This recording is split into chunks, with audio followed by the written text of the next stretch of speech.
B25 kenapa tidak cerita sama Umi? Sudah seminggu dari kedatangannya ke kota M. Sebuah desa di mana adik dari almarhum sang ayah tinggal. Semenjak menikah, sang bibik diboyong suaminya pulang ke kampung halamannya. Puluhan tahun merasakan, menjalani hidup di kota besar sebagai buruh salah satu pabrik tekstil. Sang paman yang memang asli dan berasal dari Jawa Tengah, setelah menikah memutuskan pulang kampung. Membeli beberapa petak lahan kosong yang dibelinya dari hasil uang pesangon untuk dikelola sebagai ladang bercocok tanam bawang merah.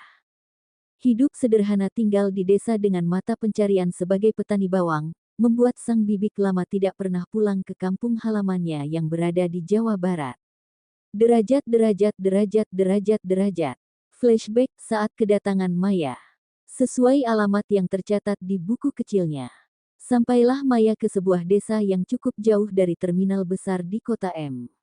Ia masih harus menyambung, menggunakan transportasi bis kecil untuk bisa sampai di desa tempat tinggal sang bibik berada. Ia berdiri menatap rumah sederhana dengan pekarangan yang cukup luas. Menjinjing tas, Maya melangkahkan kakinya mendekat ke arah pintu rumah yang tertutup rapat. Maya mengucapkan salam dengan tangannya yang terangkat mengetuk pintu. 3 kali salam ia ucapkan dengan ketukan yang masih ia lakukan. Terdengar suara sautan dari dalam diiringi langkah kaki yang mendekat. Klek, pintu kayu bercatkan warna coklat itu terbuka. Berdiri di ambang pintu laki-laki remaja yang Maya perkirakan seumuran dengan adiknya. Membetulkan kacamata, remaja itu terlonjak tak percaya saat menyadari siapa wanita yang berdiri di hadapannya.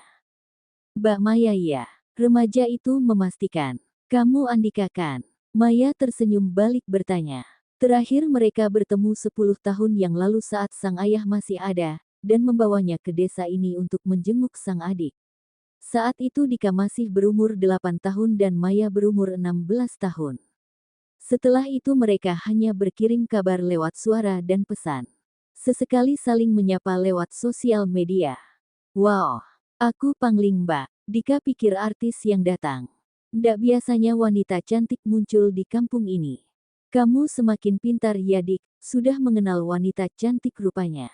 Disambut gelak tawa dari Dika. Iyalah Mbak, Dika kan sudah bukan anak kecil lagi. Ya, Mbak percaya. Kamu juga pasti pria tertampan di kampung ini. Pastinya Mbak, masuk Mbak, keasikan bicara Dika lupa menyuruh Maya masuk. Kok sepi Dik? Maya bertanya saat sudah duduk di kursi rotan. Bapak sama ibu masih di ladang Mbak, duhur nanti baru kembali. Ditunggu saja, atau Mbak Maya istirahat di kamar Dania. Perjalanan dari Jakarta pasti lelah. Entah karena lelah dari perjalanan atau memang semalam di bus, Maya tidak terlalu nyenyak, tidur bersandar di kursi dengan hati gelisah dan pikiran yang selalu mengingat Lingga. Ia terbangun saat mencium bau masakan. Dan sudah ada selimut yang menutupi tubuhnya. Beranjak dari tempat tidur, Maya berjalan menuju dapur sederhana yang ada di belakang. Maya melihat sosok wanita sedang memasak yang tak lain adalah adik sang ayah, Bik. Maya menyapa duluan. Neng, wanita dengan wajah mirip dengan sang ayah. Mengingatkan Maya akan sosok ayahnya yang sudah berpulang. Mematikan kompor wanita itu berbalik dengan memeluk Maya. Apa kabarnya Neng? Ya Allah. Lama sekali ya Neng, Bibik tidak ketemu kamu. Setitik air mata mewakili rasa haru di hati keduanya. Jarak, waktu, dan keadaan memisahkan mereka sebagai keluarga. Maya sehat Bik, ucap Maya setelah pelukannya terurai. Apa kabarnya Umi, Neng? Alhamdulillah Umi sehat Bik. Syukurlah Mei. Maafin Bibik dan pamanmu, Mei. Kami belum bisa berkunjung menjenguk Umi dan adik-adikmu dan tidak bisa menghadiri pernikahanmu. Beginilah keadaan Bibik, Mei. Kami tidak bisa meninggalkan ladang lama-lama. Kamu tahu kan penghasilan pamanmu hanya dari bertani untuk biaya hidup dan sekolah Dika, Dania, dan Daksa. Ya, Bik, Maya mengerti. Tapi alhamdulillah, sekarang tinggal kebutuhan sekolah Dika dan Dania, Daksa sudah mandiri dan bekerja. Tapi belum menikah, tunggu adik-adiknya lulus dulu katanya. Alhamdulillah Bik, Maya ikut senang mendengarnya. Melepas rindu, sang bibik menceritakan anak-anaknya yang menjadi sepupu Maya. Kerja keras Bibik dan pamanmu terbayarkan dengan keberhasilan Daksa, Mei. Daksa sudah bisa membantu kebutuhan adik-adiknya. Maya tersentuh mendengar ucapan bibiknya.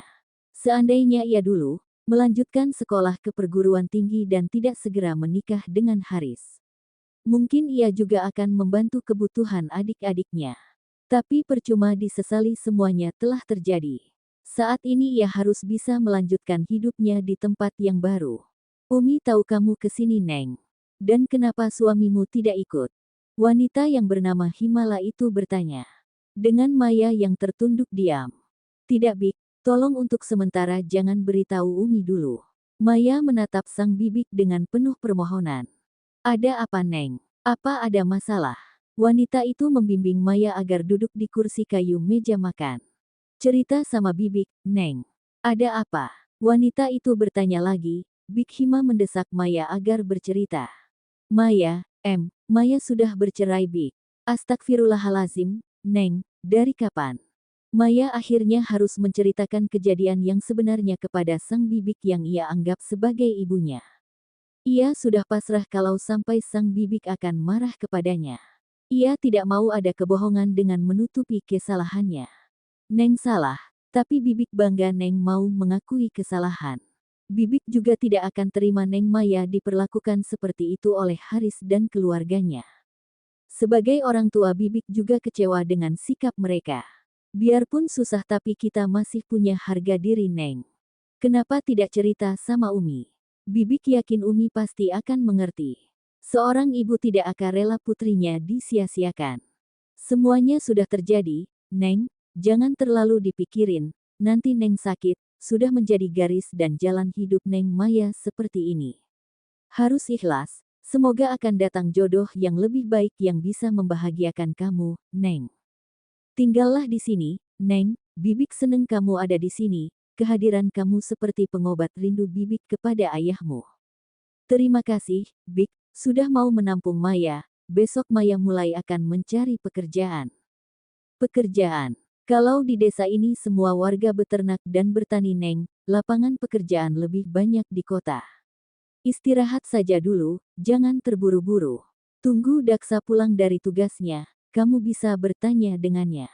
Siapa tahu Daksa punya kenalan atau info lowongan yang membutuhkan pekerja. Ya, Bik. Derajat. Dan hari ini, sudah seminggu lamanya Maya meninggalkan Jakarta dan berada di desa sejuk menanti kepulangan Daksa. Sepupu yang umurnya tidak jauh dengannya itu, hari ini libur dan waktunya kembali pulang. Selama bertugas di kota, Daksa tinggal di asrama. Pagi-pagi sekali, Maya sudah bangun membantu bibiknya di dapur menyiapkan sarapan untuk keluarga. Dika dan Dania yang akan berangkat sekolah, sedangkan Maya rencananya akan ikut sang bibik ke ladang. Tidak ada pekerjaan, membuat Maya merasa jenuh berada di rumah sendirian.